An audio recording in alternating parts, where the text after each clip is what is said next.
जब नरेंद्र मोदी गुजरात के मुख्यमंत्री थे तो उन्होंने एक भाषण दिया था।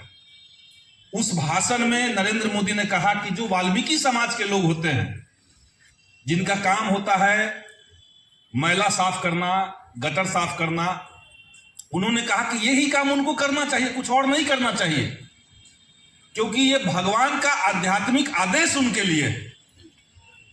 आप क्या साबित करना चाहते हैं देश के अंदर? आप हर जाति को, विपक्ष सब लोग तैयारी में है। और जैसा कि साथी ने बताया कि हम लोग पूरा संपूर्ण बिहार जो संक्रमण के दौर से गुजर रहा है। संक्रमण का मतलब होता है बदलाव, एक बदलाव के दौर से गुजर रहा है। और बदलाव में देखिए, कभी नीतीश कुमार प्रगति यात्रा निकाल रहे हैं।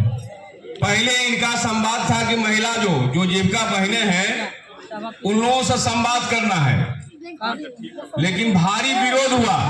हम लोगों ने भी विरोध किया, महिला संगठनों ने विरोध किया। उसमें क्या था कि 200 से ज्यादा करोड़ रुपया संवाद पर खर्चा करने वाले थे। तो जीविका बहनों ने कहा कि भाई हमको पैसा मिल नहीं रहा है।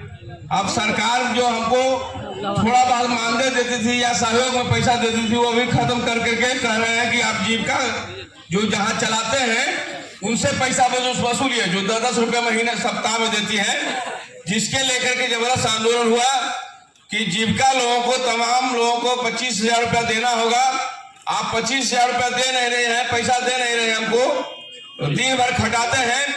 और सबसे बड़ी बात है कि आप कहती सरकार कह रही है कि इसी जीविका बहने के बल पर नीतीश कुमार जमा हुआ है और हमको पैसा दे नहीं रहे हैं। आप जो है संवाद में 200 से ज्यादा करोड़ रुपया, 200 से ज्यादा करोड़ रुपया खर्च करने जा रहे हैं।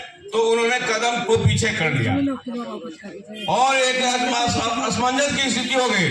पत्रकार लोग पूछने लगे कि नीतीश बाबू आप यात्रा में निकलेंगे कि नहीं, महिला लोग से जनसंवाद करेंगे कि नहीं।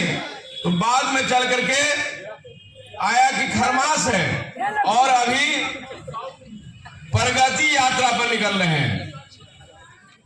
प्रगति यात्रा का मतलब 2025 के चुनाव की तैयारी कर रहे हैं। 2025 के चुनाव की तैयारी तो काफी खलबल है। कल ही दिल्ली से कई पत्रकार पूछ रहे हैं कि गोपाल जी बिहार में क्या चक्का पलटने वाला है, पलटू राम बदलने वाले हैं। भैया हमको अभी पता नहीं है, लेकिन इतना पता है कि उनके अंदर में बेचैनी है। 2 फाक हो गया है।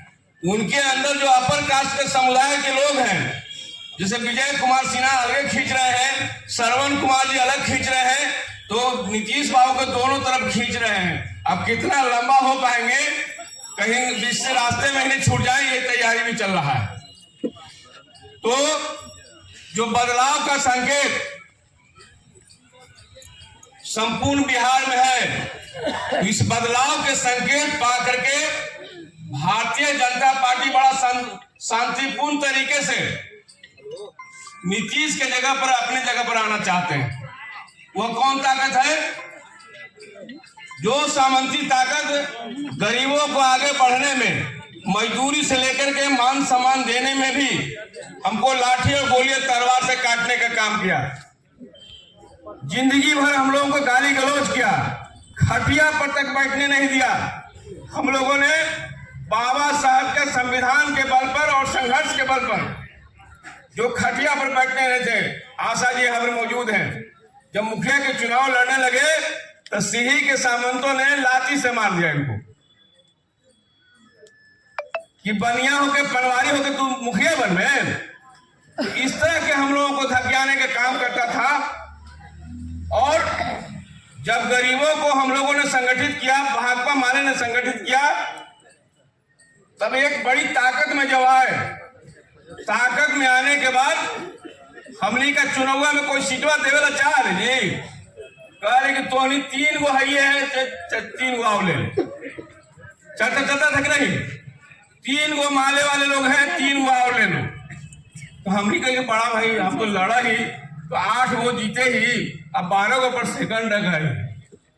लड़ते हैं तो 8 गो सीट निकालते हैं, 12 गो सेकंड रहते हैं, तो हम ही कहते 6 गो है।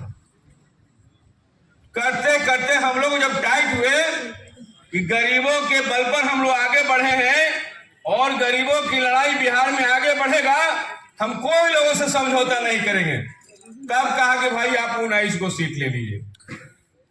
हम लोगों ने कहा कि हमारा जो मूल उद्देश्य है सांप्रदायिक सामंजस्य रहेगा।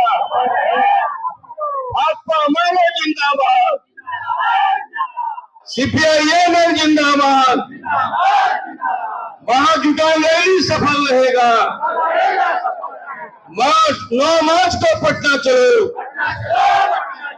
9 मार्च को पटना चलो।